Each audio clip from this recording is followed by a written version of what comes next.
শাহরুখের নতুন সিনেমার অপেক্ষায় ভক্তরা। নির্মাতা সিদ্ধার্থ আনন্দের কিং এর মাধ্যমে শিগগিরই তাকে পর্দায় দেখা যাবে এমনই প্রত্যাশা সবার।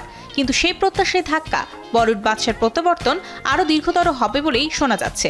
সিনেমাটির মুক্তি পিছিয়ে 2027 সাল পর্যন্ত করাতে পারে। জানা গেছে শাহরুখের কাঁধে চোটের কারণে আপাতত শুটিং স্থগিত। যেহেতু এটি একটি অ্যাকশন নির্ভর সিনেমা, তাই নির্মাতারা তার সুস্থতা নিয়ে কোনো ঝুঁকি নিতে চাইছেন না। চিকিৎসকদের পরামর্শ অনুযায়ী শাহরুখকে সম্পূর্ণ বিশ্রাম নিতে হবে, ফলে সিনেমার মুক্তি পিছিয়ে যাওয়া স্বাভাবিক।